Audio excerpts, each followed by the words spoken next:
You've come out and said that you would pull the UK out of net zero promises by 2050. It's a very active debate in Australia. Why do you want to do it for the UK?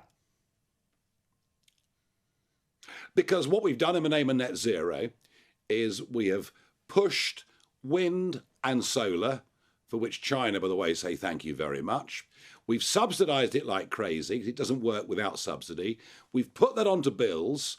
We now have the most expensive commercial energy prices in the world. And I sit and watch every week as Britain deindustrialises, as huge numbers of people lose their jobs, and as ordinary families have to pay up to 20% extra for their electricity bills to subsidise foreign companies and manufacturers for something that is making almost no difference to global carbon dioxide outputs. The whole thing is mad. It's like a new religion. Everybody agrees. I've dared to come along and challenge it. And do you know what? The silent majority are now with me. I say this out of respect, and obviously people like myself love the United Kingdom. But what is the level of madness that we see where things like what happened in Liverpool yesterday? What do you think of when you see something like that, where people who are celebrating footy, celebrating their favourite football team, get mowed down by some bloke in a car? Yeah, they were out celebrating. I mean, Liverpool have had a great season. While I'm here, I must mention Crystal Palace did win the FA Cup, my team, first thing we've ever won. But it was a happy day, and I don't know what the motives of this bloke were. The rumours are that he came out of a club, that he was very, very drunk.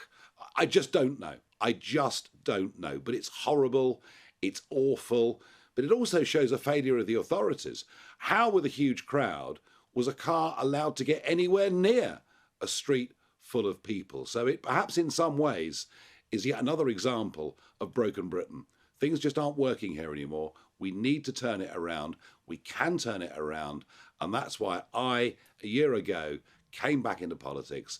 I believe we can do a lot better.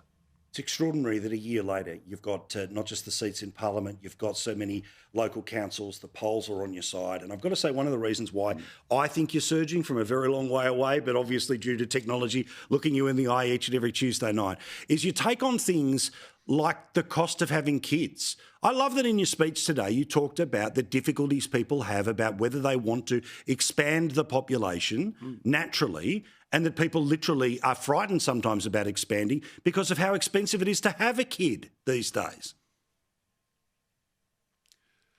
Yeah, having a kid's dear. Childcare, of course, if you go back to work, is wildly expensive. And a lot of people just aren't having kids. And we think we can replace that by mass foreign low-skilled immigration, which actually makes us poorer. What I said today was perhaps not fashionable, but it's this.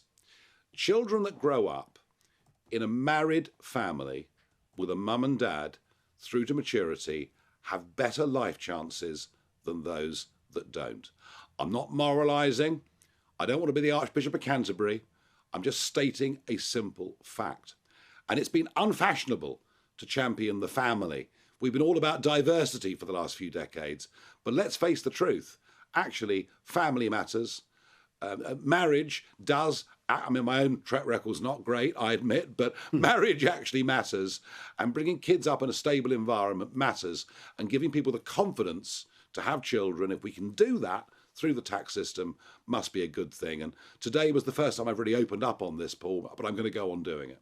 Good man. Thank you, Nigel. We'll talk to you again next week. Thanks for making time for us.